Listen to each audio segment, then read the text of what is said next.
So welcome to the 11th grade, your last success session of 11th grade. Success session number 2, I sometimes refer to it.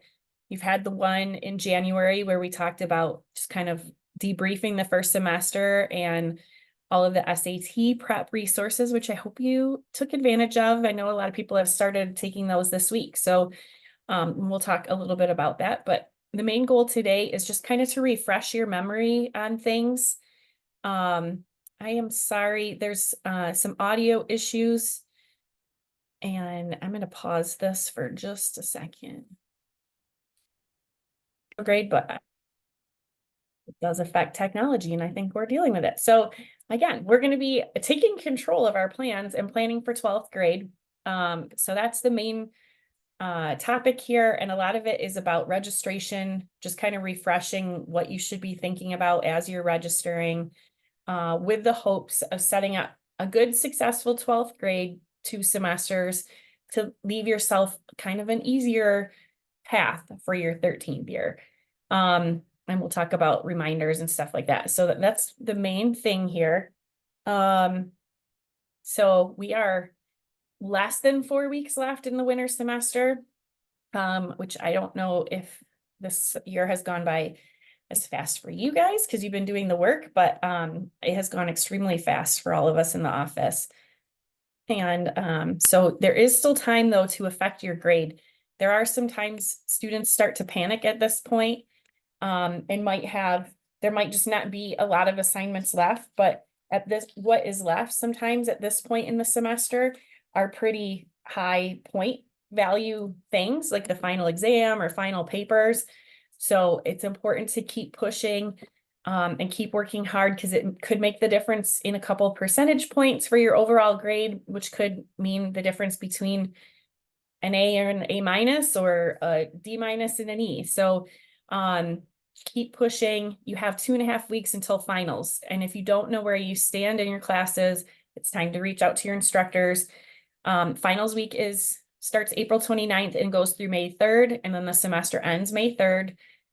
So just make sure you're getting to every class, completing every single assignment, turning in what you can, even if it's maybe not your best work, but just so you're not taking any zeros for these last couple of weeks. But talk to your instructors, reach out if you have questions. The withdrawal deadline is next Friday, April 19th. And you do have to contact one of us if you're thinking about doing that. You can't just drop once the registration opens next week. You'll have the capability of dropping your classes, and sometimes people do it by accident. And sometimes people do it thinking that we're not going to see. We do see when you've dropped a class, and if you have not checked with one of us first, that could become a problem as far as how many classes you can take college-wise in the future.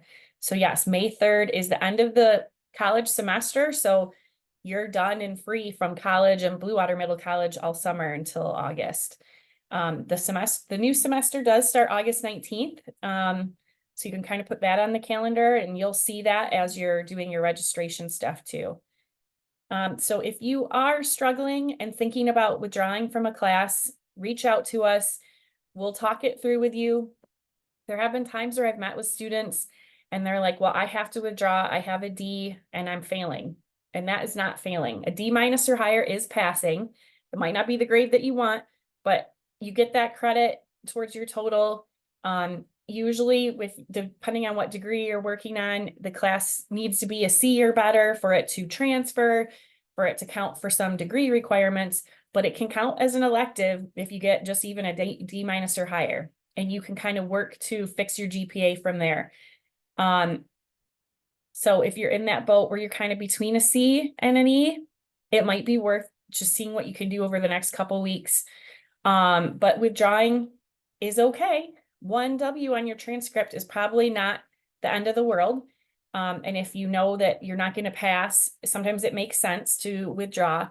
But we just want to make sure that you understand for sure where you're at with your grades. We've also had students think they were failing, then end up with like a B.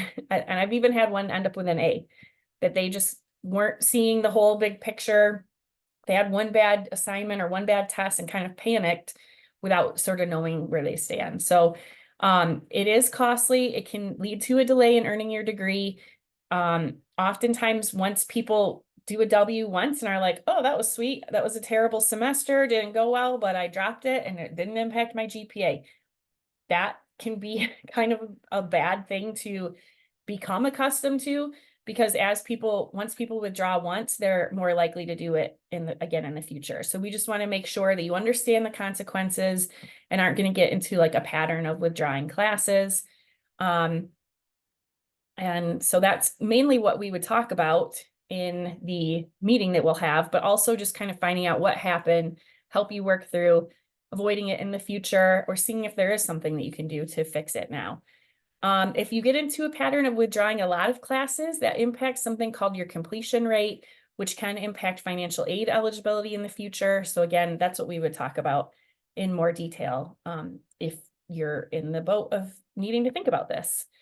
So there is a form that we would have you fill out, and that's part of what we'll talk through. And then the steps that we would want you to do are kind of on that form. So we would talk through that together, that you start by meeting with one of us on staff. That can be any of us in the office. We would communicate with your parent and just make sure they're aware that you're withdrawing a class or thinking about it. We would ask you to talk to your instructor, get tutoring, do what it takes to try to see what you can improve. And then we talk through kind of the consequences of withdrawing and how that would impact your specific plan. And then you both have to confirm, your parent does have to confirm that that's okay. And then we would approve it if it makes sense. I've had students want to withdraw because they have a C, and that's going to ding their GPA. That's passing, that's transferable. We would never let somebody withdraw with a C. So just think about it. Let us know if you're having any trouble. Most of the time, we can kind of talk you through it and get you back on track. However, on the flip side of that, if your GPA dips below a 2.0 any semester, you're then placed on academic warning for the following semester. And that's again where every 0.1 of a grade can really make a difference. I've had a student end up on academic warning with a 1.99 and be like, well, how could they put me on suspension or whatever?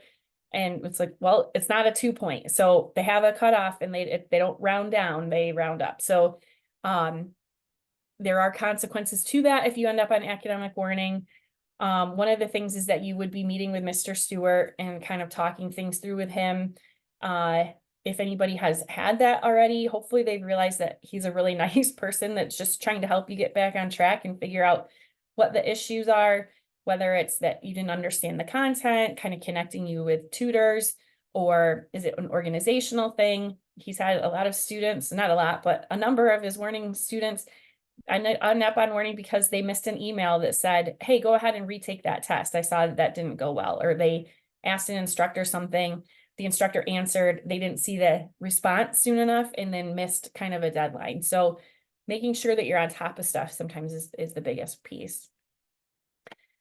Total left turn textbook returns. We'll start accepting those the week of August or April 22nd. So that is the week before finals. If you need your books to study for finals, don't turn your books in yet. Wait until the finals are done. I always recommend dropping them off after your last exam and by the end of finals week. So that is a wonderful feeling. In the in-person session, we kind of talked about this, and people are taking me up on this wonderful recommendation is that you take your final, you drop your books off, and you're like done for the summer and happy, and it's spring and everything's wonderful, right? So don't not do it and then try to email us that you can't get to campus or something comes up. There still would be a late fee if it is late. There's a fine. I'm going to answer that question that was just asked in just a second. So there is a late fee, and if you don't return it, sometimes we have to pay rental fees for new students and for new people to get the book. So it can even end up costing a little bit more if you don't return it ever. The return deadline is the Monday after exam week. So sometimes people have an online class where even though the semester technically ends May 3rd, some instructors will let you do stuff through that weekend. It's really, really rare though. So make sure you know your deadlines for the end of the semester, but we just leave that just in case. Or if, sometimes people are doing things all online and wouldn't be coming to campus while they're taking their exams. So May 6th is the latest, but I recommend doing it before the end of exam week by May 3rd. Sorry, can't get that to connect. Okay, Chromebooks. You do keep your Chromebooks over the summer. Unlike your high school ones, the Chromebooks you borrow from Blue Water Middle College, you can keep your whole 3 years. And so we just kind of want to give you a heads up to be careful and smart with it. Don't take it on vacations or by pools and all that. We've had those things happen where people like literally dropped one in a pool or dropped one in a sand and it got damaged. If yours is damaged now, or if it gets damaged, just let us know. We can get you a new one that works. We want that to be a useful tool to you. Sometimes people think they have broken something, and it's just Chromebooks are the quality that they are because they're cheap. So sometimes they're not the most quality thing, and something might not work, and that it's a common issue that comes up, and we're like, oh yeah, that's been happening for lots of people. You don't even have to pay anything. But if you have broken it, or if it's something that's like obviously your fault, then we would just kind of talk you through if we need to charge you for it. Sometimes we don't even have to. So don't be afraid to let us know because you're afraid of having to pay for it. Even if it is something you'd have to repay, we'll help you figure out a way to do that in the cheapest way possible. And it's not like you'd have to do it right this second, but we want to get you one that works so that you can use that. The SAT and other test stuff is going on now this month. So I know that some schools, some of your home schools, partner schools were doing it this week. It seemed like a lot of them were doing it this week. This was the first, I think it opened up Monday, and it goes for like a 3-week window. If you are an unaffiliated student, so like a homeschool student, basically you're not attending one of the partner high schools like Northern or PH or Algonac or all of them, Mr. Ruiz has emailed you, and you did a digital test thing today. I think everybody was there. So hopefully you have a good comfortability with it and are ready to take that next week. But the rest of you, if you go to one of the partner high schools, you're taking it there, and you're probably already in progress on that. Just a quick thing to point out, I've seen like an increase in the last few years of people saying like, well, I don't care about the SAT. I'm taking the ACT and I'm going to use that score. It's not the ACT that's the similar test to the SAT that you're taking as part of these tests. You're taking the ACT work keys, which is more of a real world skills for the workplace. And so it's something that just the state has incorporated into the whole testing that students take in 11th grade. It's not really applicable to your college admissions. So it's not a college admissions test. It's more of like a workforce test. So it is helpful to do well, just to have good scores on it. But the SAT is your main test score that you'll use for applying to colleges later on. So that's the one that you really want to do your best on and make sure that you're getting the highest score possible. When you list the colleges, if you haven't already taken the SAT, make sure to include SC4. That's how SAT scores get sent directly to SC4. Then you can use it for course placement. I'll resend the video from the first success session if anybody hasn't taken the SAT and wants just a refresher on the resources. If you haven't taken it, it's not too late to do some practice. But again, I think a good number of you have already taken it or will like tomorrow. So hopefully you practiced, but if you have not practiced and not taken the test, I would really recommend giving it some time. Even if you just do one practice test, that will help you. Okay, so the main reason why we're here is just to refresh your memory on registration stuff and just give you a heads up. So registration opens next Monday, April 15th, technically the Sunday night at midnight. There's a lot to consider. We did kind of go through these factors in seminar when we taught you how to register the first time, but just kind of want to reiterate it. And we'll sort of remind you on this stuff a lot through the next couple of years, but just kind of what to think about when you're choosing your courses. So first and foremost, people are usually looking at what course you need for your associate degree at SC4. Within that, sometimes you need to think about prerequisite courses, and I'll show you some examples of that. If you know what courses or where you think you might want to transfer to after SC4 and what you might want to major in, you can look up what will actually transfer to those other schools. Some students might need to take college classes for high school graduation requirements, and I'll talk about when that is a good idea or a bad idea and how you would do that. And then you'll also look obviously at courses that fit your schedule and just kind of what to expect now that you'll be in 12th grade and you have only 3 classes at the high school instead of 4. So the first thing is just knowing what's required for your degree. Hopefully, ideally, if you have some ideas about where you want to transfer to or what you want to do, you can almost be choosing every class in terms of like every class might be helpful to finish your associate degree here and then also helpful to transfer to a 4-year school for a bachelor's degree next. So those are the things where if you know that, let me know and we can have a meeting and I can kind of look that stuff up for you. But if you're just first focusing on the degree, the place where you can find those sheets. So basically, like if you had those paper sheets or I gave them to you in the office, they're those ones that are green are the science degrees, or like that orangey yellow is the Associate of Arts. So those are the 2 main transfer degrees that most students are working on. These pages, I will send you the links here in the email follow-up that I'll send tomorrow along with the video recording.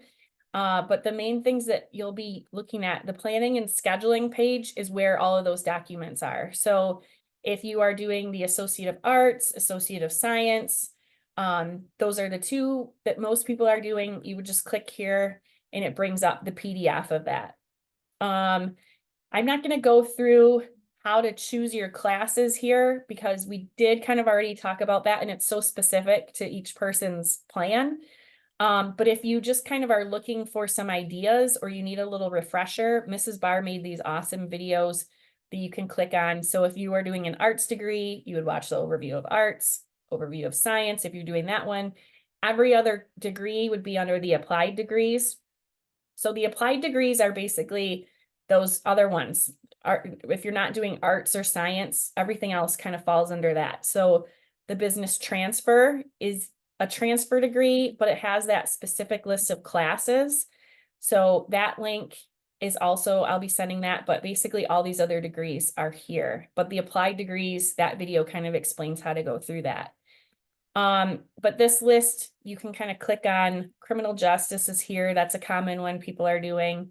You're looking for the ones that are the AAS, because that's your Applied Associate of Science of Criminal Justice. So that is the degree. These SS are skill sets that are not the full degree. It's just kind of like almost like a minor or a certificate you can get. So you're looking for the things that end in AAS. So hopefully you kind of all know what degree you're working on, but if you have questions about that, let me know. But I'll pull up this one to kind of show you. So again, it explains the degree and what the purpose of it is, what kind of jobs you can get with that degree. And then the suggested course sequence means that all of these classes are required. You can do them in pretty much whatever order you want. But that's where you would access your list of requirements.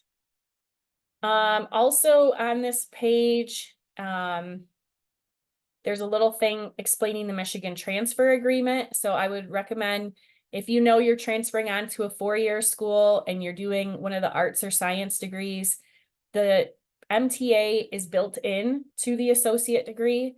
So that would be done by completing either the arts or science. But if you're doing something like business or criminal justice and you know that you're going on to a 4-year school, you might want to pair that with the Michigan transfer agreement. So if you're doing one of those and have questions, just let me know. And I'm also going to kind of go through and find people that are doing applied degrees over the summer and check in with you. The arts and science degrees, you have so much choice in what you do that you really can't go wrong. Like just kind of keep looking at the requirements. But with the applied degrees, it's really important that you're taking things now that you might need later. So those prerequisites that we'll talk about in a second. But yeah, so you do have a lot of choice with the arts and science degree where the applied is not as much choice, and that's why it's important to stay on track. Also on this page, we have the SC4 registration. That's pretty much just a little checklist that once you get all your classes planned, this kind of just reminds you how to do it. And then Mrs. Barr made a video there to kind of walk you through how to search classes, how to actually put them on your schedule, and then how to officially register them. So just a reminder that when you add things to your plan. It's basically like adding things to your shopping cart. You haven't actually bought it or aren't officially registered until you go back in Monday once registration opens and hit register. And I'm seeing these dates are talking about this semester's registration, but ignore that. These steps are still accurate. So sorry about that. I just noticed that. The other thing that would be helpful to look at is the AccuPlacer info that's on our page. So that's here. I'm also going to attach a document that I made that just kind of explains what SC4 recommends. So this is the whole, this is a lot of information about the AccuPlacer, how to prepare and practice for it, which the stuff I send you is similar to this. And then how to schedule it. So there's a lot of stuff there. So look at those sites. I will link those in the email. And then this is talking about the applied degrees, and that's the link that brings you to that list here that has all of the degrees listed there. And we can print paper copies, or I have paper copies of most things, or I can print stuff for you in the office. So if you prefer to do that, we can print that out for you. Just let me know. You can stop in and we can do that, or you can email or whatever, and I can print it and you can just have it to pick up at the front desk. So prerequisites. So this is, we'll have to use the program of study. So that is this sheet, which is also linked on that planning and scheduling page. This thing I think is really helpful for you to start filling in basically the 3 classes that you've taken this year in fall and winter semester, and then start planning out your 12th grade year to put you in a good spot for your 13th year. So when I say put you in a good spot, ideally kind of mapping out your credits so that you can get to a total of 30 credits complete by the end of 12th grade, leaves you with only needing 30 left to take for your final year. If you're doing one of the 2 main transfer degrees, arts or science. If you're doing a different degree, like, for example, business transfer, this degree requires 62 credit hours. So that's something that you want to make sure that you know what the total is that you're going to have to get to. And then you can kind of use this sheet to sort of map that out. So you are getting further into it, and it's important to kind of start thinking about those things.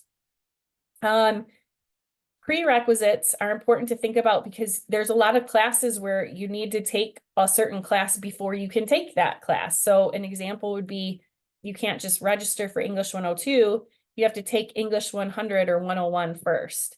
And actually for English and math, you have to place into it with either the AccuPlacer or the SAT. And so these are just some common ones to kind of point out. You have to do one before the other. And the way that you can find that is if you're looking at the degrees here, this one is the business transfer. If you're in that page, you can just click right on the thing and it will tell you a little bit about that class, and it'll tell you what the prerequisite is, which this one is none. Accounting 212 is an example where you have to take the prerequisite first of accounting 211. So that's an example that you need to take one before the other. If you are thinking about anything kind of pre-med, there's 4 chemistry classes that you can take that transfer really well. Chem 111, 112, 215, 216. And they are basically, you need one before the next. So that would be something you would need to start in the fall if that's something you're thinking. Sorry, I got lost in all of my tabs here. So that's where it's important to know kind of what classes you'll need to take and what prerequisites you'll need beforehand. And then of course, these are the things that I can help you with specifically. So when we're talking about the course placement, I've kind of alluded to it, that you have to take a placement test before you can place into and register for English and math classes at SC4 and pretty much every college. There are often 2, sometimes math or English prerequisites for things like science classes, where like the Chem 111 that I just talked about requires you to have completed math 1010 or 1020 or higher. And so sometimes that means like you wouldn't necessarily need to take that class, but you would need to take the placement test and place past that class.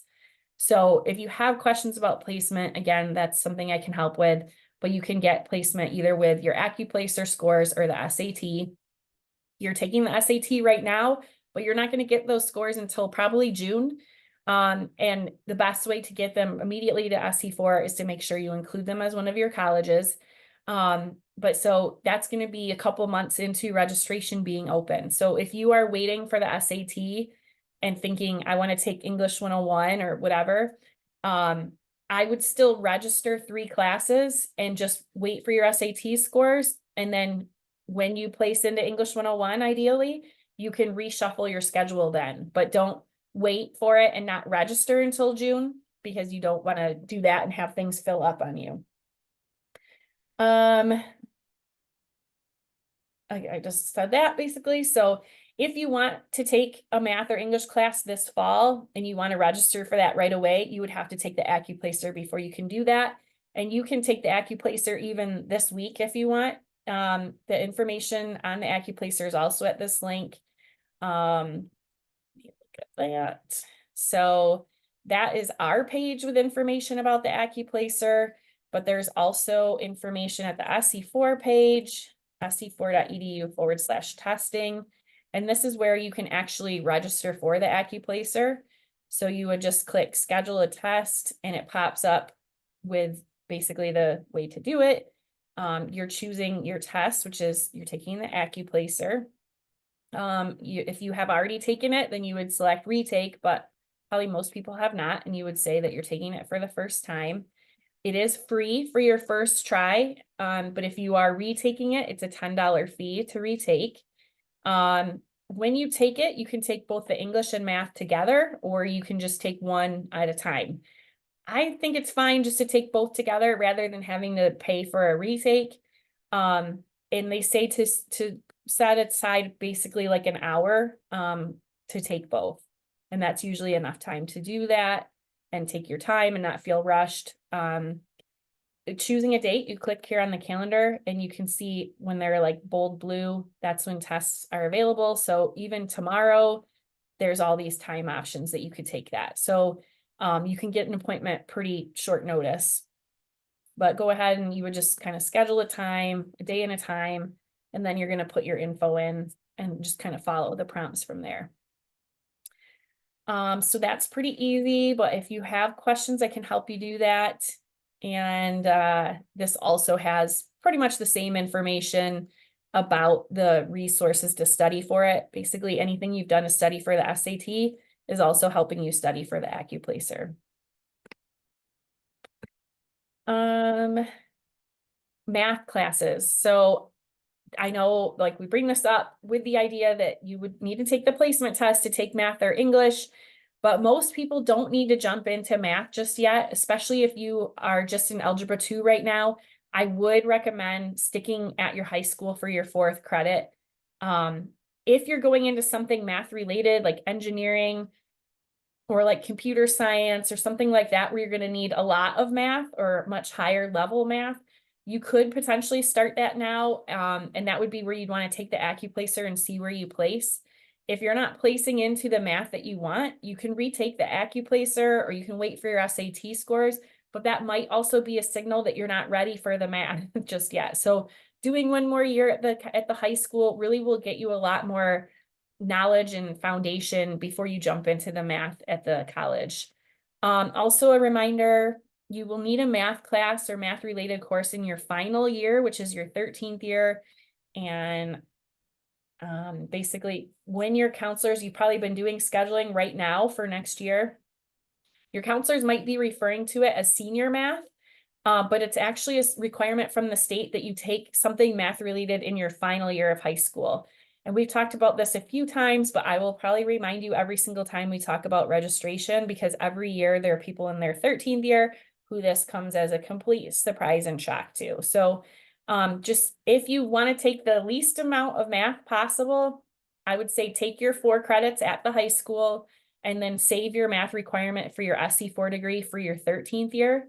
But if you do want to take math next year, there's other stuff. Like if you end up finishing your math requirement for your degree in 12th grade, there's a lot of other classes that can count for that math related thing in your 13th year. A bunch of science classes, some business classes, accounting. So again, contact me if you have questions. Pretty much most classes, just like most of the classes at SC4, there's usually an option for in-person or online, and math and English do kind of work the same. I would recommend, and we recommend, that you continue to take if you are taking math and English at the college, to do it in person, and especially if you need one of the with support classes or if that subject's not your strength. So oftentimes when students end up needing to withdraw, or they fail or end up with a low grade in English and math, it's usually online sections, even people that consider themselves to be pretty strong in that subject.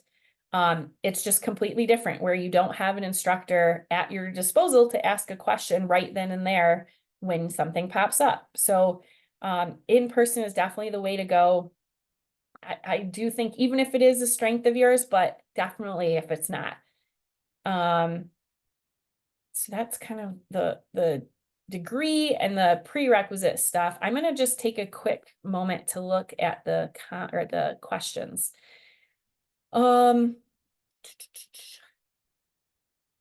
Just want to make sure that I hit everything. I think it seems like people are in. So what should we do if we send an email to a teacher and a follow-up and still don't get an email back, or it's too late by the time they respond?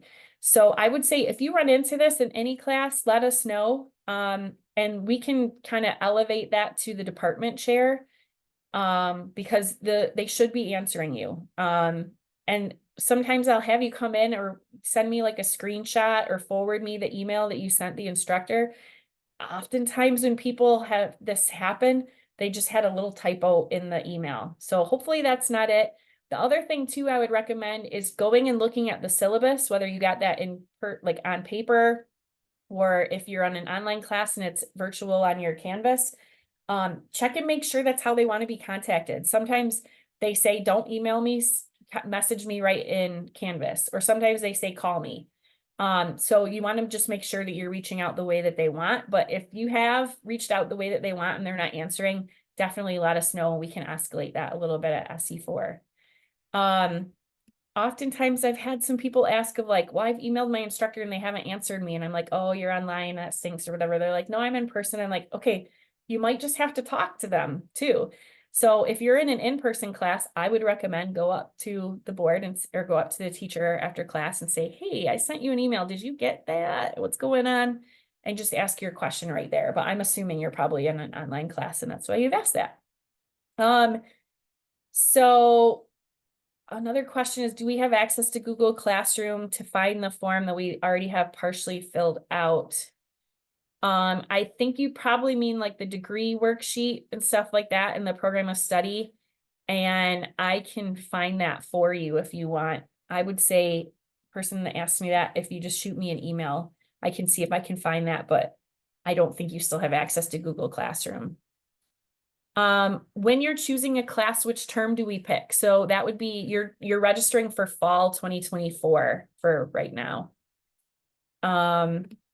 Do you have to take the placement test for all math and English classes? That is a wonderful question. And I'm going to pop over and show you some things right now. So, if I can escape this. So you can search in the course catalog without going into your, service center by going to sc4.edu/schedule. This is handy for me because I'm not a student, but most of the time you can just search stuff in your course catalog in your service center. This is just to kind of show you, I'm going to look at the math here. There are a few classes that you can take without taking the AccuPlacer, that don't have prerequisites. So one is this Math 1000. It has no prerequisites. This is like a financial literacy class that could be helpful for like that final year math experience, but this is not a course that's going to work for pretty much any degree, and it's not going to transfer. It's actually like a really helpful class to life, but they have decided it's not helpful for degrees. These are kind of the early ones. So the first degree requirement math would be Foundations of Math. This one works for the Associate of Arts. And so you can see Math 1100 is Foundations of Math. And then there's 1101, which is Foundations of Math with Math Literacy. This Math 1100 requires placement. So you'd have to take the AccuPlacer or the SAT. This one does not have a prerequisite. So this is like a with support class that you can just register for without taking the prereq or without taking the placement test. I still recommend taking the AccuPlacer because maybe you don't need the support that's built in here, but I'll just kind of show you. So for 1100, the one without support is just a 4-credit class. It means you're there twice a week for 2 hours a week, or 2 hours twice a week. Sorry. So 1 to 250, basically 1 to 3. The with support classes have support like lab time built in. So this one in person is 12 to 250. So you're there basically 3 hours twice a week. So 6 hours a week. So it has your 4 hours where you're learning the new material. And then they have 2 hours built in each week where you're getting help directly from the instructor, either on the material that you've just learned, or sometimes they're going back and reteaching you older skills that you might need to do the current stuff. So you might be doing something in Foundations of Math where you have to solve an equation. Probably everyone's pretty good with that. But if you're not, that's what they're going back to, like fill in old gaps that you might have had from earlier math classes. It's nice because the time is just built into your schedule. So you don't have to make time to go see a tutor. You're just there for those 2 hours a week and you're with your instructor. So you don't have to count on, can I find a tutor that's good? And it's just your instructor. So it's really helpful if you have the time in your schedule. And if math is something that is a challenge for you, I really recommend those classes. So they have the Foundations of Math with support, or they call it with math literacy. The other option is the statistics pairing. So Intro to Statistics, 1120, this counts for either the arts or the science degree. And they also have the 1121 with support. So it works the same way. These transfer the same. So they both will transfer as Introduction to Statistics to 4-year school. So again, if that's something where you know, I just need to like get this one math done and check it off and move on, and math is not what I'm doing for a career and I just need to be done with it. Those are 2 good classes where the support is built in and you can get whatever help you need there. Great question. I'm glad you brought that up. I'm also going to go back and show you. So on this sheet here, we have the math pathway chart that shows kind of for each degree what your different options are of how to get to that final result of a course that counts for your degree requirement. So that would be good to access there as well. Okay, I'm going to go back to the chat. These are great questions. So I hope this is okay and everyone's happy to answer these. The SAT can't be used. The SAT and the AccuPlacer are 2 different things, but they're both placement tests. They both can be used for placement. So the SAT you have to take anyway, and you'll get those scores in June. But the AccuPlacer is just a SC4 placement test that you could take right now. So that's kind of the difference there. You do take the AccuPlacer at the college. So when you're making that appointment, you would show up to the testing center, which is in the college center, which is that building in the center of campus that has like the cafeteria. It has that big like atrium space in the middle of it. The library is in there. So that's where the testing center is, in that building, and there's signs like to the hallway that it's down. If there were a situation where I'm in the highest math in my high school, but SAT or AccuPlacer puts me lower, should I just deal with taking a lower class? That's another great question. So sometimes people tap out with, let's say, pre-calculus at their high school. And they, even if there was a higher math class, like let's say you could take calculus next or AP calculus, you could do that. But if you're thinking that you don't want to do more, or if AP Calc is what you're taking and you place lower, you can take the lower class and just take that, and you might need that foundation, but probably if you've taken AP Calc and done well, or if you've taken pre-calc and done well and you're placing below that, I would say probably just retake the AccuPlacer. And you might just want to do a little bit of more prep and practice before you retake the AccuPlacer. Next question, if you enroll for a class you need placement for before you get SAT scores back, is that allowed? So that would be like where you would have to take the AccuPlacer to place into it, because you won't even be able to register for that class without a placement score on record. So I hope that helps answer the question there. All right, those are all great questions. Thank you. I should have included that kind of stuff. I'm going to move on, but keep asking questions if you have them, and I'll do just like that. We'll come back to it. I'm actually worried about maybe something happened with Mrs. Barr. She's got 2 little guys, so probably nothing bad, just kids might have gotten in the way of stuff.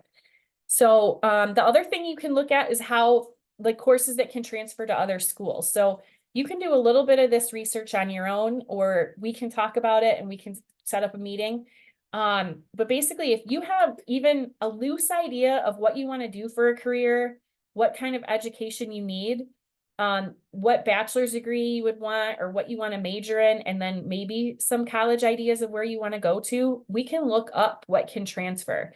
And oftentimes students might know specifically, like, I want to go to Michigan State and I want to transfer, I want to major in kinesiology. I want to be a physician's assistant or something later on, or sorry, a physical therapist.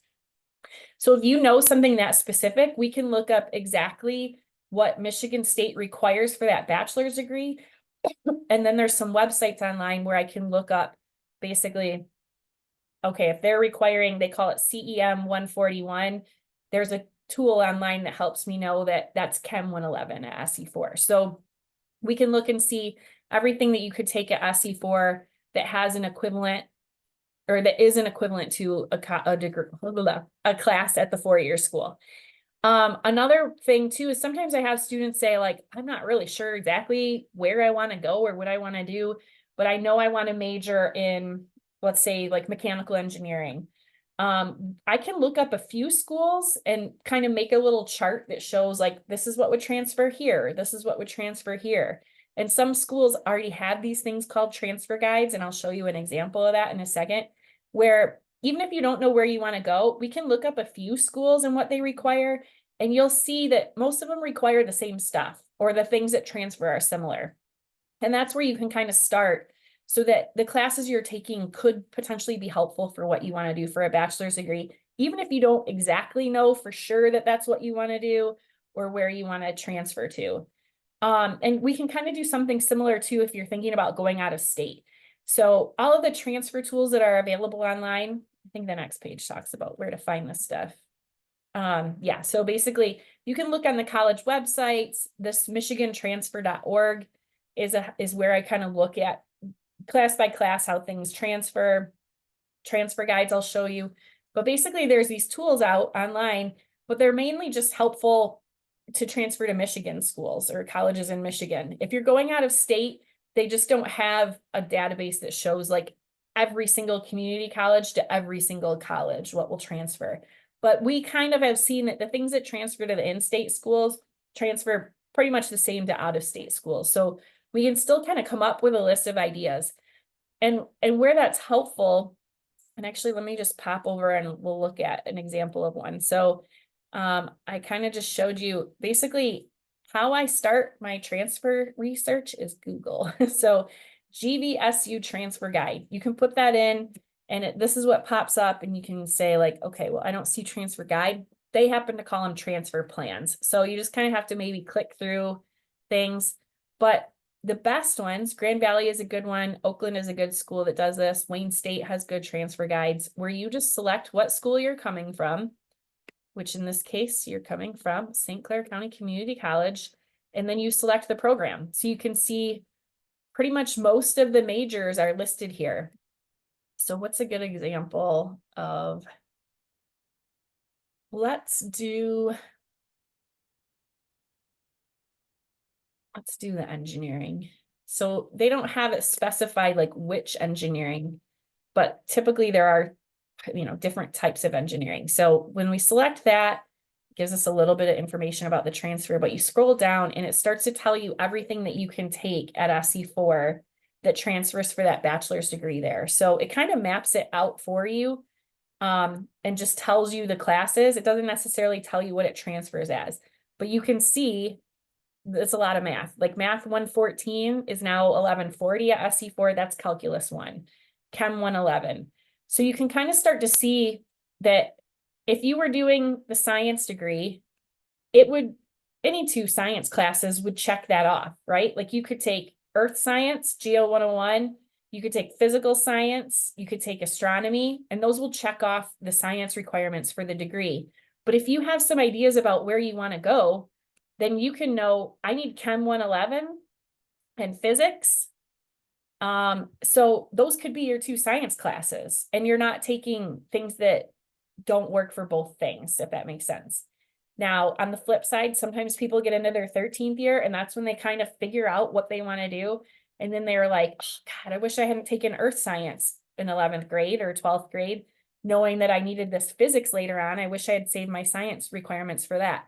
It's okay. Usually there's still room to add stuff. You'll have a lot of room for electives in your 13th year. And that's where you can take some of these things that you know that we find out transfer. And sometimes that's how you figure out what you want to do, is taking classes and being like, well, I know I don't want to do this. Like process of elimination is a good tool for figuring out what you want to do with your life. Another example of transfer guides, Oakland's are my favorite. So this is usually where I'll look if people are like, I want to major in this or that, but I don't really know where I want to go. I'll look on Oakland just because they have them for pretty much every degree and they're set up really nice. So we would scroll down to St. Clair County Community College, and then you can click on every, basically anything pops up here. So I want to just show you, let's look at business. So this is saying pretty much like all majors. So if you were majoring in accounting, finance, management, human resources, management, information systems, marketing, operations. So all of these different majors within the business college at Oakland, there's all these classes that can transfer from SC4. So this is one that you can take a lot of things that will transfer. And these line up pretty closely to the requirements for the business transfer degree. But there's some other things on here that are not on that degree, like this higher level accounting. So that would be a great place to start. And then the transfer guides at Oakland explain, like if you're transferring with the MTA done or without the MTA done, how you would figure that out. And if you're doing the arts or science degree, you will be transferring with the MTA completed. If you are doing the business transfer, that's why in this particular case, it would be good to, in addition to doing the business transfer degree, also completing the MTA with your electives, basically. And so that just means that your general education stuff will be done. All of these courses that are required for that, like your arts, language, global perspective literature, all of these things, they're just going to basically check off. So they won't make you take them. So the MTA is a useful thing. And this kind of shows you that. So you can do some of this research on your own. I'm okay with that, but I'm a control freak. So I will tell you, maybe just shoot me an email and sometimes I can just look up a few things for you and send it all to you, or we can have a meeting and go through it together. Or if you're like, I don't really know, but this looks cool, I'd like to explore this option, let me know and I can help you find this stuff. I have had students sometimes in the past look at these things and think things were different than they are. One in particular, they're saying CIS 115 accepted. I've had people take CIS 110 and that's not the same. So it doesn't transfer for that. So you just want to be really careful and make sure that you're selecting wisely. I can help you with that. SC4 advisors can help you with that. But yeah, I'm happy to help with that. And we might not be able to do a whole transfer plan right now in this 1 week before registration opens, or not even. We only have a few business days left until Monday. But if you go ahead and register for fall and we have this meeting 2 weeks from now or even over the summer, that's totally fine. You can still adjust your schedule until August. And if this just made you freak out and say like, oh my gosh, I have no clue what I want to do, it's okay. Just keep checking through some of the basics. And as soon as you get to this place, let me know and I can help you figure that stuff out. And if all else fails, just kind of shoot for the MTA requirements and that kind of might help you figure it out. So MTA I've already talked about. Comparing that with the business I've already talked about. I saw a question pop up. It's not totally relevant to that, so I'm going to wait and come back to that. So I'll do another thing of the questions in a second. Okay, so next thing is courses you might need for high school graduation. So I recommend sticking with your high school requirements, doing that with your high school classes at your high school. But there are some students that might need to take a college class to count for a high school requirement. If, for example, well, and we don't have it listed here, but if you're a homeschool student or an unaffiliated student and you're not taking classes at the partner school, then you've already met with Mrs. Barr, and I've met with a few people too. You already kind of know what your list is and you're working through those with college classes.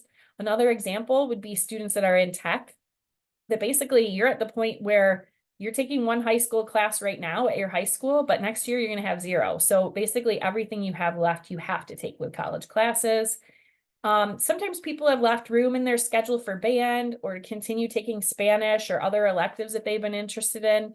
And you just always kind of knew you're going to have to take a college class or two for a requirement. That's totally fine. So that's where, like, if you have a quality elective that you want to leave space for, you can do that. Or sometimes there's a high school class you want or need that can't be in the morning, so you have to shuffle things a little bit. So if this is a question that you're having right now, let me know. And actually, I do have a few students who have asked this that I haven't even gotten back to yet. So if you're here and you're one of those people, I will do that soon. But yeah, let us know if you have questions. I always rant about this, similar to the online math and English, is that if you can do everything at your high school, I would recommend doing it there, because the high schools are obligated to make sure that they support you and get your high school diploma and graduate, right? So you have to have all these things done by the end of 12th grade next year in order to participate in graduation. So they're motivated by that. Your college instructors, that's not something that, like, they're not going to just pass you, because your parents will be devastated if you're not able to walk in graduation. You still have to do the work, right? And you just never really know what can happen. We've had students, break a limb or have an illness or have a death in the family. Like, things can happen where you end up having a tough semester, or you just have a tough time with an instructor. And if you're taking that class and you need it for a high school graduation requirement, that's going to be really super stressful, where the instructor may or may not work with you. As you've kind of been seeing, they're really nice, they're helpful people, but they do put it back on you. So at the high school, though, they will get you through that class. So again, I would just recommend do your high school stuff there, unless there's a good reason not to. Mrs. Barr will be going through this summer. She does this every year when students are between 11th and 12th grade. She does a review of all of your graduation requirements, and she will send you a letter that basically says what you have left. And then she can actually see your schedule at your high school, and she'd be able to look at, okay, so you need 1 credit of English, 1 credit of math. You're registered for ELA 12 and pre-calculus. Those will complete those. So she'll send that over the summer. But if you have questions sooner than that, let us know and we can let you know. And again, just remember, you have to have everything done by the end of 12th grade, minus the one exception, that final year math requirement that you'll do in your 13th year. Lastly, you're looking at what fits your schedule. So you do have time constraints, but it's less than what you have now. So because you're just taking 3 high school classes, you're just there 1st through 3rd hour, you can start your college classes at 12 if you go to Algonac, Capac, Memphis, or Yale. And if you're one of the lucky Port Huron High or Northern students that are just closest to the college, you can start a class at 11:30. 11:30 classes, there's just usually not, though, they're just not offered very often. So pretty much everyone's going to be looking at 12 o'clock classes. Every time we mention 11:30, a Northern or Port Huron High student will say, well, what about this 11 o'clock class? Or they'll just schedule an 11 o'clock class. That does not work. That does not leave you enough time to get from your high school classroom out to the parking lot, through and get to campus on time safely. And it's not okay to say, well, my 4th hour teacher or my 3rd hour teacher doesn't care, they're going to let me leave 10 minutes early on Tuesday and Thursday. That does not work. We can't make a schedule based on needing an exception. So Mrs. Barr is a stickler. If you've met her, you know that. if she sees an 11 o'clock class on your schedule, and we can see your schedules after usually a week or two after registration opens, we start getting reports from SC4. She will reach out to you and say, I see you have an 11 o'clock class. That doesn't work. You're going to have to switch your schedule. And a week later, she's going to say, you haven't switched your schedule yet. I dropped it. And now you only have 2 classes. So if you're not answering those emails or staying on top of it, every year there's somebody in June that's like, oh, I only have 2 classes on my schedule. What happened? Well, Mrs. Barr emailed you 2 months ago and you didn't answer. So no exceptions. Make sure you just schedule it right the first time. Everyone that does it, I think, thinks they're going to get away with it. And they get really upset when they had this perfect schedule, but it's not actually perfect because it doesn't work with getting you to campus safely and on time. So let me know if you have questions about that. Make sure you're scheduling around your sports and other activities. I know you've kind of already gotten some practice with that, but you can't be excused from college classes to leave for high school things. So sometimes you might have an away game or something that you have to be at the high school for. And you are just taking an absence that day. So that's something where you need to be really, really diligent and not miss classes for dumb reasons, like you just don't feel like going or whatever. Like I don't go sick or anything, but basically, again, like we've talked about, it's just really dependent on good communication with your coaches, your band director, your theater director, all of those people, and your college instructors, and just kind of know what your fall schedule is going to be like. I know that you probably don't have your fall schedule for sports until probably summer or late summer even. But you kind of just, maybe you can ask your coach, like, are there certain days of the week that we're going to be having away games that I need to plan around? But they try to, I don't know, the schedules are not as dependable as it used to be, just like Tuesdays and Thursdays or whatever. But see if you can ask if they kind of know when you might have to leave early. C4 does offer in-person and online of most classes. You can take online. I recommend in person, especially if it's a subject that's a challenge for you, like math, English, science, or whatever. Like if some people are just more like STEM minded. And so that social studies stuff is more challenging. But a lot of times, like the data shows that with failing or withdrawing a class usually is more statistically, it's more an online class for the most part. Not that people don't struggle in person, but it is more likely when it's online. But it is a good tool. It's just know thyself is what I always say. Like, I'm a procrastinator and you see that I'm technologically challenged. So online classes are not the best for me, right? Like, that's something I know about myself. And so it's okay to dip your toe in, but maybe just don't do all online. If you have questions, I can help you talk through it. Basically, a mix would probably be the best way to go. SC4 has amazing health degree programs in nursing, radiologic technology, which is often kind of nicknamed as rad tech, and respiratory therapy. They're all really great programs. They have really, really good job placement. They're not, I don't know if they place you in jobs, but people get jobs. They have usually like 100% job placement after the degree is over. The admission process is very competitive, so you have to do some prerequisites. You have to get good grades in those. There's usually some other things on a checklist, but if you're interested in any of those, let me know and I can talk you through the prerequisites and help you plan for potentially applying to one of those. Best case scenario, if you're thinking about one of these degrees, you can do the prerequisites by the end of 12th grade and then apply to this program next winter or spring of your 12th grade year. And if you get in, then you start that program in your 13th year. So it basically pushes that up a year. People usually can't do that early. And so you'd still have a second year of that program that you'd have to pay for on your own after you're done with the middle college in your 13th year, but you'd have a year of that paid for. So it's a really great thing. We've had a handful of students do both nursing and rad tech. I don't know if we've had anybody do respiratory therapy, but I know there's one that's working on it on the prereq, so we'll see. But yeah, those are all really great programs. If you're interested, let me know. Okay, I'm gonna go back in just a second. actually, you know what, I'll pull this up. So your homework is to do this degree plan thing, which is basically just walking you through where you're at with your degree and then where you're at with the whole college career decision. So I'm going to leave this up, and actually I'm going to put it in the chat as well. Oopsie. Sorry. And then I'm going to answer those chat questions. But if anybody wants to be working on that while I talk, I'll get that out to you. So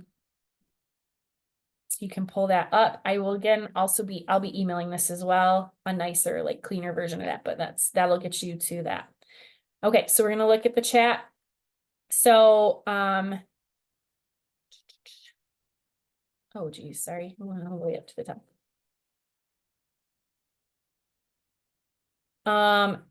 If you need, so this is a great question. This person's asking, I know we need lab classes for the science degree, and I'm in online bio 101, and I do my own labs with class materials at home. Does this count as a lab credit, or does it have to be at the college? That is a great question. Most of the science classes they have labs embedded in them, and bio 101 does. So it's basically like there's lecture time and there's lab time. Pretty much everything, it's kind of built into it. When you are searching classes, you can kind of see that, but even that is a little bit confusing. One thing that you can look at, I'm going to go into my service center and show you. If you're curious about if a class counts as a lab science, you can use that tool. So if you're in student planning and you go to my progress, I don't think I'm going to be able to do this because I don't have a degree. Okay, I'm going to go to advising and put a person in.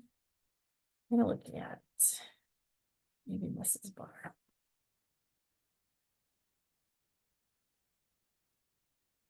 So it's going to look a little bit different from your view. But that view my progress thing is here. It might not let us do it with her. So you can always, your program could be listed here, or you can click view a new program. And let's just go to the Associate of Science and view program. So, and we're going to select a more recent catalog year, 2023. Okay, so it shows basically what Mrs. Barr has taken. So she's done with English 101 and 102. She's done with her humanities. She's done with math. She got the Associate of Arts, but she did a lot of science. So this is a good example where you can click and see these are all of the classes that count for the science. So it shows you every single option here. So all of these would count for a science class. But if you scroll down, science with a lab is listed here. So you can check if the specific class that you're thinking of counts for that. And Bio 101 is one of those. And it brings you to the description and you can see the options that are available. So hopefully that's helpful, not too boring there. Let me go back to the chat. Can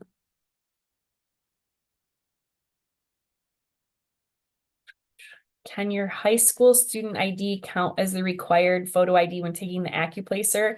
Yes, it can. And actually the testing center is the office that does the student IDs. So if you never received your student ID, that would be the person to ask. So when you go to take your AccuPlacer, show them your high school, or you can use your driver's license for a photo ID, anything with your picture on it, basically. And you can say, I never got my college ID, so I hope this works. And how do I get my college ID? And they'll say, oh, we'll send you a new one. When you choose a science class, if it has a lab, does that count as one or two? So it does count as one class. So there's one particular option where, oh goodness, basically astronomy classes are the only classes that have the lab like separated. So if you were to take astronomy 104, that's the lecture part. You can take just that if you wanted. Or if you want the lecture and the lab, you would register for both astronomy 104 and 106. And that would be one class. So it would count as like one of your two. And also partly because you need those to be from two different disciplines. So like Mrs. Barr took GO 101, she couldn't then take GO 105 and have that be her two classes. They have to be from two different subjects. So that's why she has Bio 101 apparently on her plan, probably from showing somebody else this. If you have already planned on taking a college math class, that's fine. And especially if you have your 4 credits at your high school, if you place into it, that says you're ready for it. So it doesn't, I'm sorry that I hope I haven't scared people away from it too much, but it's okay to start into your math and English if you are truly ready and you feel ready and the AccuPlacer or the SAT says you're ready. Just tread lightly, basically, is kind of my advice. What if you needed or wanted a specific class at your high school, but it's only offered after 11:30? Is it possible to take online classes before 11:30 if this sort of thing? So like if you wanted like AP Chem and it's only offered 5th hour, your counselors at the high school kind of adapt to your schedule. They just will kind of default to putting you in 1st through 3rd hour because that's usually what's easiest for scheduling. I think that's the answer. If you want to take an online class at your high school, I think you can. It's just up to you to talk to your counselor about that. If I didn't answer that, just let me know. And when you're doing this Google form, let's pop over there right now. So I had a question on that. So the email here, if you could give me your personal email address, like your Gmail or anything like that, I just want to make sure that I'm kind of collecting those. I have your SC4 one, so I'm good there. This is pre-filled from me filling this out another time. But basically, it's asking you your contact stuff. It gives all of our emails. So if you want to set up an appointment to talk about any of that, that's accessible there. But you're going to put in your email address and name and go to next. The second page is walking you through your degree progress. So basically, it again links how to get to the worksheets and all of that, which we have already looked at. It's asking what program of study or SC4 degree you're working on. I just selected Associate of Arts. You would click whatever yours is. How many total credits are required for your SC4 degree? So I know that the Associate of Arts requires 60 credits. And I have taken, in my 3 classes, I'm going to have 10 credits done. I took 2 3-credit classes and 1 4-credit class. So of my 60, I have 10 done, which means I need 50 total. And so this is confusing. Basically, it's saying, how many do you need to do next year so that at the end of 12th grade, you can have at least 30 complete? So what you would want to do is say 60 total minus 30 minus your total, right? So you would need 30 credits. Oh my gosh, sorry, I just got myself confused. So you need 30, you have 10, so you would need 20 credits. I need to take 20 credits next year to get to 30.